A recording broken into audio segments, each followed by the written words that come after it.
इन कंपनियों से हमें क्या फ़ायदा होता है, जैसे Coca Cola, Apple, Maruti Suzuki, Nissan, Vivo, Oppo, इनसे क्या हमें फ़ायदा होता है? पहले जानते हैं ये है क्या। ये बहुराष्ट्रीय कंपनियां हैं। बहुराष्ट्रीय कंपनियां क्या होते हैं? जिनका कंपनी दो या दो से अधिक देशों में स्थित हो। जिनकी कंपनी दो या दो से अधिक देशों में स्थित हो उन्हें कहते हैं बहुराष्ट्रीय कंपनियां। तो ये क्यों आते हैं, कब आए हैं? तो इनका आने का मतलब हमारे देश में सिर्फ और सिर्फ मुनाफा कमाना है, सिर्फ और सिर्फ मुनाफा कमाना। ये सन 1900 के बाद आए हैं, उससे पहले नहीं आए थे, क्योंकि उससे पहले हमारा देश वैश्वीकरण से नहीं जुड़ा हुआ था। वैश्वीकरण क्या होता है, उससे पहले क्यों नहीं जुड़ा हुआ था? तो वैश्वीकरण होता है कि विश्व को व्यापार के माध्यम से जोड़ना, विश्व को व्यापार के माध्यम से जोड़ना होता है वैश्वीकरण। उससे पहले इसलिए नहीं जुड़ा हुआ था कि अभी कुछ सालों पहले ही तो हम आज़ाद हुए थे अंग्रेज़ों से। हमें डर था कि कहीं फिर से ना गुलाम हो जाए, क्योंकि वो भी व्यापार के ही माध्यम से आए थे हमारे देश में। इसलिए हम 1900 के बाद वैश्वीकरण से जुड़े।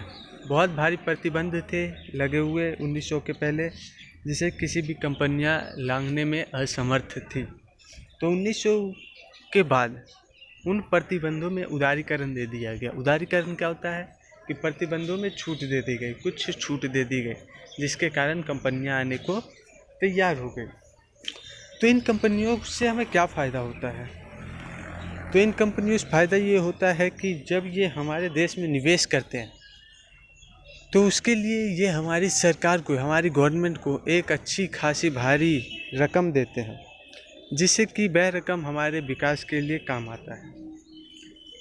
तथा ये जिस भी क्षेत्र में कंपनी खोलते हैं तो कंस्ट्रक्शन का काम होता है, तो उसके लिए हमारे क्षेत्रीय लोगों को वहाँ पे काम मिलता है, क्षेत्रीय लोगों को वहाँ पे काम मिलता है। और उसमें सुनिश्चित कर दिया जाता है कि उसमें कुछ % हिस्सा वहाँ के आसपास के रहने वाले लोगों के लिए होगा, काम करने के लिए ये सुनिश्चित कर दिया जाता है पहले से। और इससे क्या फ़ायदा होता है? पहला तो हो गया कि ये हमें भारी रकम देते हैं। दूसरा हो गया कि ये रोज़गार के अवसर पैदा करते हैं।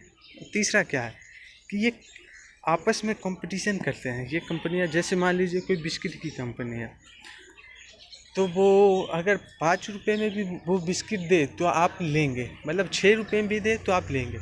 लेकिन वहीं एक और कंपनी आ जाती है, एक और कंपनी निवेश करती है, तो दोनों कंपटीशन होगा, जिससे चीज़ें सस्ती होगी।